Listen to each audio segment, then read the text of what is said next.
दोस्तों नमस्कार।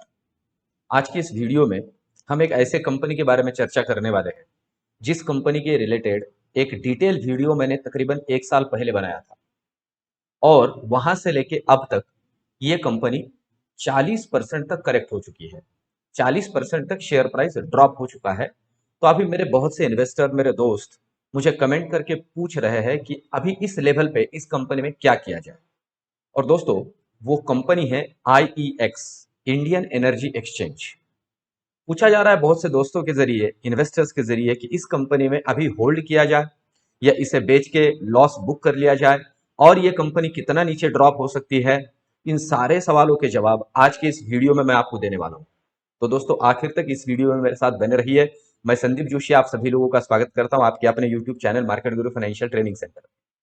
तो दोस्तों, सबसे पहले तो बहुत ही शॉर्ट में मैं आपको समझाता हूं इस कंपनी का बिजनेस मॉडल क्या है। ये इसलिए जरूरी है कि किसी कंपनी में अगर हम इन्वेस्टमेंट कर रहे हैं, मैं फिर से कहता हूं, हम अगर इन्वेस्टमेंट कर रहे हैं तो हमें लॉन्ग टर्म तक उसे होल्ड करने का पेशेंस हमारे पास होना चाहिए। और सबसे इंपॉर्टेंट बात, किसी कंपनी में जो इन्वेस्टमेंट हम करते हैं उसे एग्जिट या विड्रॉ तभी करना है जब कंपनी के अंदर कोई फंडामेंटल प्रॉब्लम हो, उस कंपनी का कोई फंडामेंटल इशू हो, तो ही मैं तो सजेस्ट करता हूं कि उस कंपनी से एग्जिट हो जाए। अभी फंडामेंटल प्रॉब्लम वाले बहुत सी कंपनीज हमारे सामने हैं, जैसे आइडिया, वोडाफोन हो, यस बैंक हो। हम देखते हैं कि बहुत ही हायर लेवल से उन कंपनियों के स्टॉक प्राइस जो टूटे हैं, या फिर IDFC, तो फिर वो रिकवर नहीं हुए हैं। रीजन है उनका फंडामेंटल प्रॉब्लम। अब इस कंपनी के बारे में थोड़ा जानते हैं दोस्तों। इंडियन एनर्जी एक्सचेंज बेसिकली करता क्या है, एक बहुत ही सिंपल वे में मैं आपको समझाऊं। जैसे नेशनल स्टॉक एक्सचेंज या Bombay stock exchange, NSE, BSE है, वैसे ये एक्सचेंज है। अभी NSE और BSE पे हम अलग अलग कंपनियों के शेयर्स को खरीदते और बेचते हैं। तो इस IEX के ऊपर एनर्जी का ट्रेडिंग होता है। तो दोस्तों, बहुत ही शॉर्ट में, बहुत ही सिंपल तरीके से मैं आपको समझाऊं, जो एनर्जी होती है, जो इलेक्ट्रिसिटी होती है, उसे स्पॉट मार्केट में खरीदने और बेचने का काम यहां पे चलता है, जिसके अंदर दो लेवल पे नॉर्मली ट्रेडिंग चलती है स्पॉट में। एक तो एनर्जी सेविंग सर्टिफिकेट्स और दोस्तों दूसरा रिन्यूएबल एनर्जी सर्टिफिकेट। अभी रिन्यूएबल एनर्जी सर्टिफिकेट होता है ऐसी एनर्जी जिसे हम ग्रीन एनर्जी भी कहते हैं, जो इन्वायरमेंट को ज्यादा नुकसान नहीं पहुंचाती है, या हम कह सकते हैं कि वो प्रदूषण मुक्त होती है। ऐसे एनर्जी के सर्टिफिकेट्स को खरीदा और बेचा भी जाता है, या एनर्जी को भी खरीदा और बेचा जाता है। और एक रिन्यूएबल एनर्जी सर्टिफिकेट होता है इंडस्ट्री लेवल पे। ऐसे बहुत से इंडस्ट्रीज होते हैं जो एनर्जी खुद की खुद जनरेट करते हैं। उन कंपनियों के लिए गवर्नमेंट के जरिए और ये जो एनर्जी डिपार्टमेंट है, इनके जरिए जो एनर्जी है वो कम कंज्यूम कर रहे हैं, उसका सेविंग कर रहे हैं, उसे एक्स्ट्रा यूज नहीं कर रहे हैं, तो इसका एक सर्टिफिकेट भी इश्यू होता है। उन सर्टिफिकेट्स को भी कंपनियों के जरिए खरीदा और बेचा जाता है। तो इन शॉर्ट हम कह सकते हैं स्पॉट मार्केट में एनर्जी खरीदने बेचने की जो जगह है वो IEX है।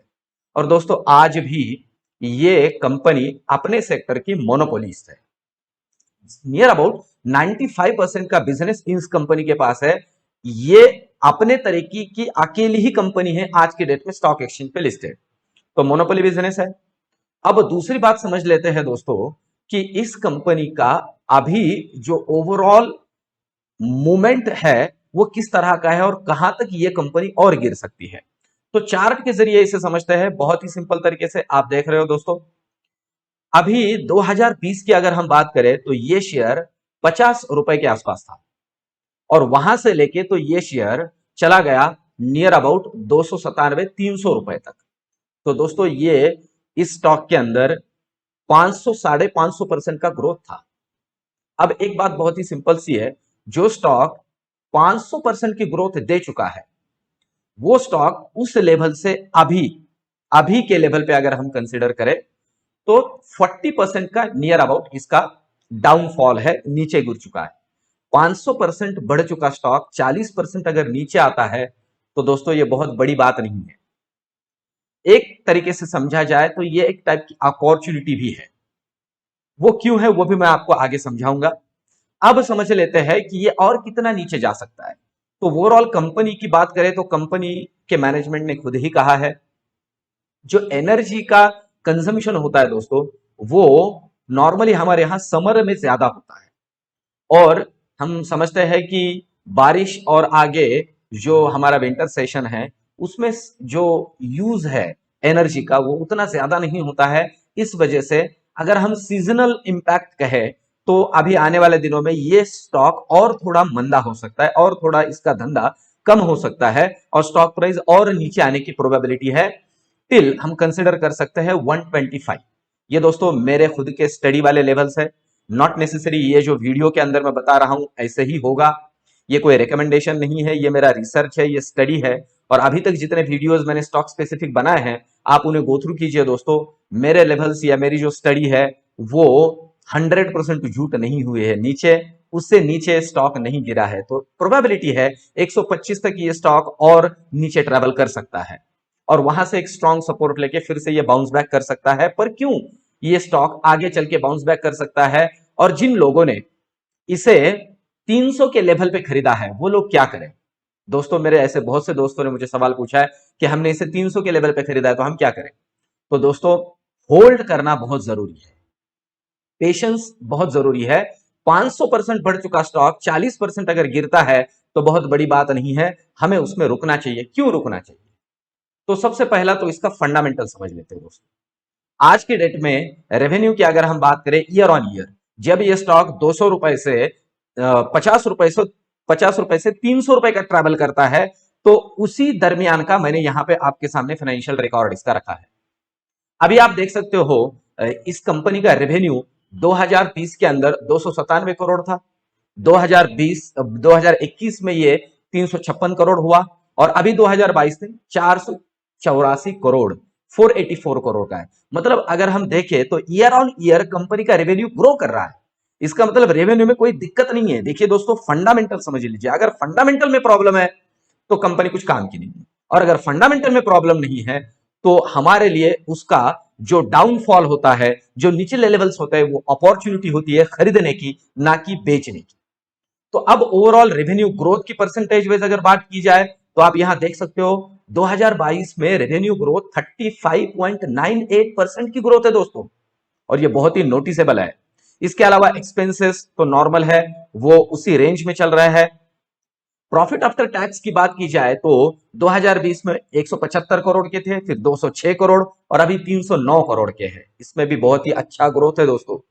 और कंपनी का ईपीएस भी अगर हम देखें तो अभी ये जो साल है इसमें थोड़ा मंदा हुआ है। रीजन सिंपल है दोस्तों, ओवरऑल मार्केट में, ओवरऑल सेगमेंट में और सारे के सारे ग्लोबल इकोनॉमी में एक टाइप की हम कह सकते हैं कि मंदी अभी चल रही है।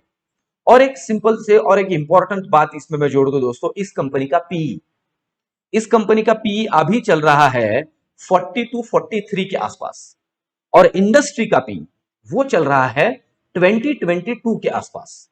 मतलब इंडस्ट्री का पी इसके पी से आधा है। अभी पी का मतलब इन शॉर्ट समझ लेते हैं कंपनी कितना सस्ता है, महंगा है। इंडस्ट्री के मुकाबले अगर इसका पी अभी डबल है तो इसका मतलब ये कंपनी इस वैल्यूएशंस के ऊपर भी महंगी है दोस्तों। इसका मतलब ये और सस्ती हो सकती है। इसका मतलब ये भी नहीं है कि यहां से आगे ऊपर नहीं जा सकती है, क्योंकि कंपनी का फंडामेंटल बहुत स्ट्रांग है। ये पिछले लेवल भी ब्रेक करने की ताकत रखती है दोस्तों। कंपनी के ओवरऑल फंडामेंटल में कोई दिक्कत नहीं। अब समझ लेते हैं और एक इसका एस्पेक्ट, और वो भी ध्यान में देने जैसा है दोस्तों। मैं नॉर्मली कहता हूं कि अगर हम किसी ऐसे रास्ते पे ट्रेवल कर रहे हैं जहां पे हमें कुछ ज्यादा जानकारी नहीं है और हमें कहीं लंच के लिए रुकना है तो हम अच्छे से अच्छी होटल कैसे ढूंढेंगे? तो उसके लिए एक बहुत ही सिंपल सा तरीका जो हम फॉलो करते हैं वो ये कि ऐसी होटल हम ढूंढते हैं या देखते हैं जिसके सामने बहुत सी गाड़ियां खड़ी। अगर बहुत सी गाड़ियां उस होटल के सामने खड़ी है तो हमें ज्यादा एनालिसिस करने की जरूरत नहीं है। इसका मतलब होता है रश है तो क्वालिटी अच्छा होगा। अब दोस्तों यही बात यहां हम देख सकते हैं। इस कंपनी की ओवरऑल होल्डिंग की अगर हम बात करें ईयर ऑन ईयर बेसिस पे तो आप देख सकते हो अभी 2022 तक इस कंपनी की होल्डिंग एफआईआईज की देखी जाए तो वो 3.34% से घटी है। दोस्तों ये बहुत ज्यादा नहीं है। एफआईआईज की ये होल्डिंग क्यों घटी है हम सभी लोग जानते हैं।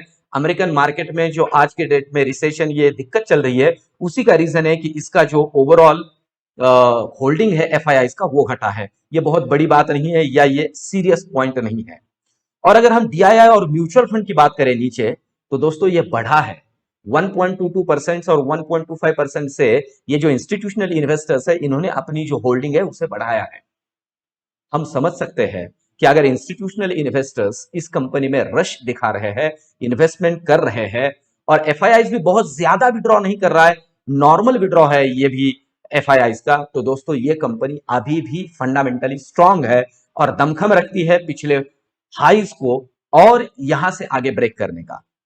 और अदर इन्वेस्टर्स की बात करें तो दोस्तों 2.212% से जो होल्डिंग है वो बढ़ी है। ये एक बहुत ही सिंपल सा और लॉजिकल फंडामेंटल एनालिसिस है दोस्तों, जो हम सभी लोगों को पता चल तक इसमें से पता चल सकता है या हम कंक्लूड कर सकते हैं कि इस कंपनी में हमने क्या करना चाहिए।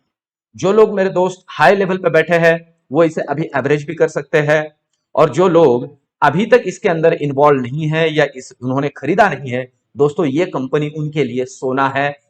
ये कंपनी उनके लिए एक बहुत ही अच्छी अपॉर्चुनिटी है आगे लॉन्ग टर्म पोर्टफोलियो में जोड़ने की।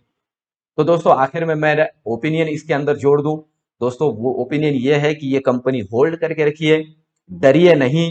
दोस्तों पेशेंस बहुत ही जरूरी होते हैं, और जैसे मैं हर बार कहता हूं, वॉरेन बफे का एक कोट या उनका एक सलाह, तो वो कहता है कि मैंने मेरे जिंदगी में 22 डाउनफॉल देखे हैं, और वो कहता है कि इन फॉल्स के अंदर फंडामेंटली किसी भी स्ट्रॉन्ग कंपनी को मैंने बेचा नहीं है, और उसी का रीजन है मेरी ये वेल्थ क्रिएट हुई है। तो दोस्तों इस कंपनी के बारे में मैं आपसे ये कहूंगा कि होल्ड कीजिए, hold this company is a gold. तो दोस्तों ये रिव्यू, ये एनालिसिस आप लोगों को कैसा लगा कमेंट में जरूर लिखिए। इस वीडियो को लाइक कीजिए, आपके कमेंट, आपके लाइक्स मुझे मोटिवेट करते हैं और नए नए वीडियो और इस तरह के एनालिसिस करने के लिए। मिलता है अगले वीडियो में, तब तक के लिए धन्यवाद।